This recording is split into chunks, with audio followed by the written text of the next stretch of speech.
You've probably seen those Mannadium combos online where they showcase the King Calamity's FTK, but I think Calamity sucks. The way you have to play the deck if you're playing Calamities makes it so you don't have a lot of room in your extra deck for cards that would be very good in some very common situations that you'll find yourself in. So I decided to go with a build that doesn't play the Calamities FTK, and I'm here to showcase that it's still incredibly strong and you're still able to put up boards that are going to win you games despite not FTKing your opponent. So with all that being said, let's just hop into our very first going first test hand, where I'm going to be trying to explain what I would do to try to play around common hand traps in the format.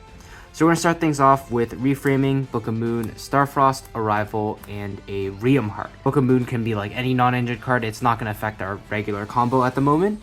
But for this combo, what I would try to do first is, since I play Bagooska the Terribly Tired Tapir in my extra deck, I would try to set up a way to make Bagooska in case I do get drolled on my very first search.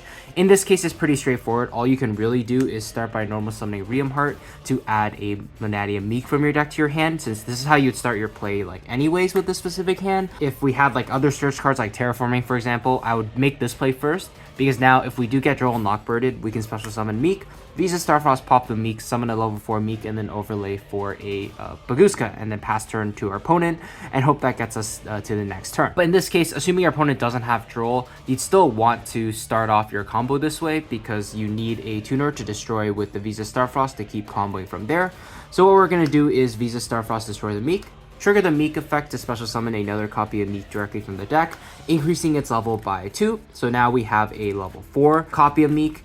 And then from here, very simply, we can actually just synchro away the Riem Heart plus the Visa Starfrost for a copy of Baronne de Fleur.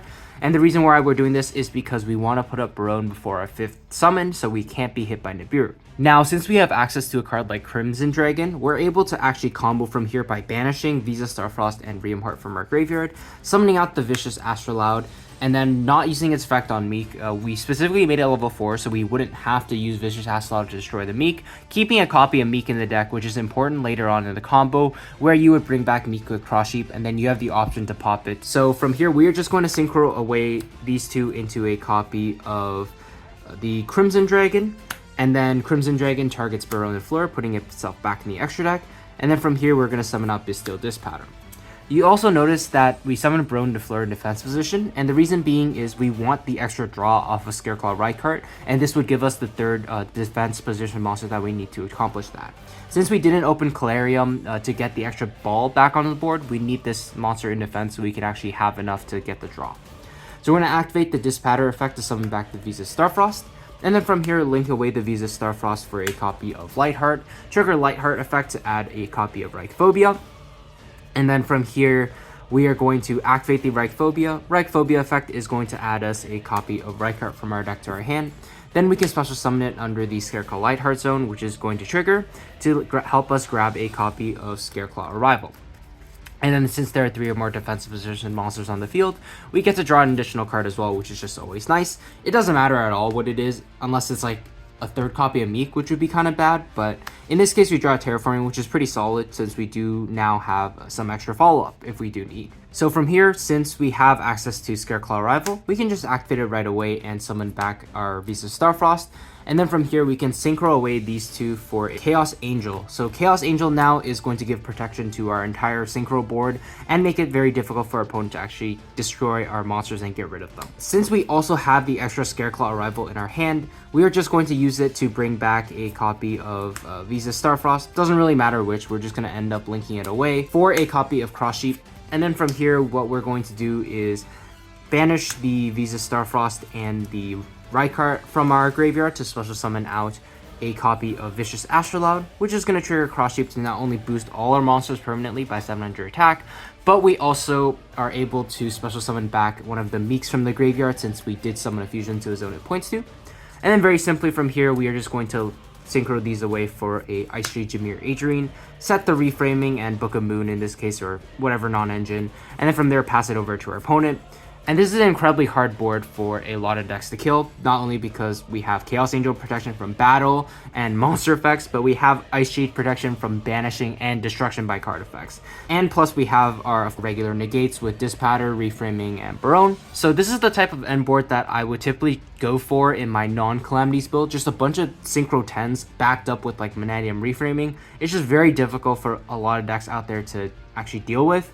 You could have ended with something like Apollousa instead if you so chose, but I figured that this board was a little better because these Synchro 10s are just super hard to out now with Chaos Angel protecting them, and there aren't many cards that can actually help your opponent break through the board in this case. So the only other thing I would add to this is if you know you're playing up against a deck that could potentially get a lot of value from attacking over a single monster many times like Pearly, you might want to consider activating Barone de Fleur just to pop the cross sheep off the board to remove one of the loose conditions you have, which would be just somehow, some way your opponent gets to like a Pearly happiness and then just keeps attacking over a cross sheep for game.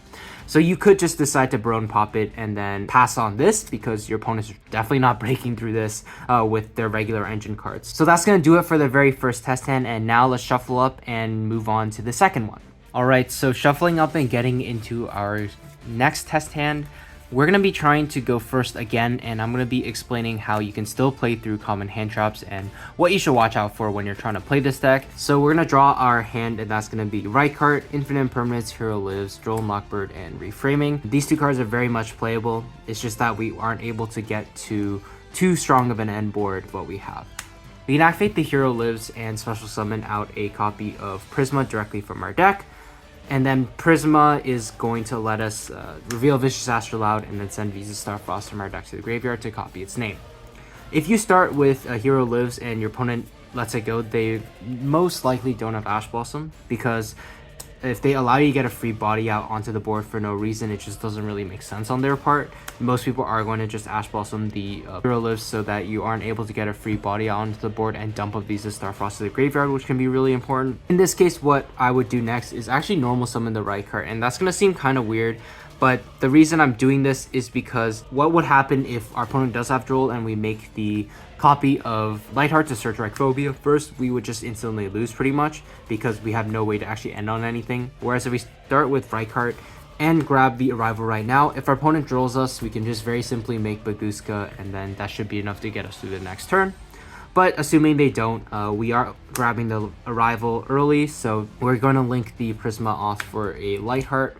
Lightheart effect is going to let us add Ryphobia. Ryphobia effect is going to let us add Visa Starfrost from our deck to our hand. Next up, we're going to activate the Visa Starfrost, destroy the Lightheart. And then from here, we are going to Synchro Summon using the Visas and the Rykart for a copy of Barone de Fleur. You could also make Chaos Angel here since we are going to end on Apollousa, and that would guarantee Apollousa actually is able to get all of its negates. However, that opens you up to decks like Pearly where they're able to put out Happiness and then just keep attacking over one monster, and then that'll just be enough for game, and you don't really want to open yourself up to those.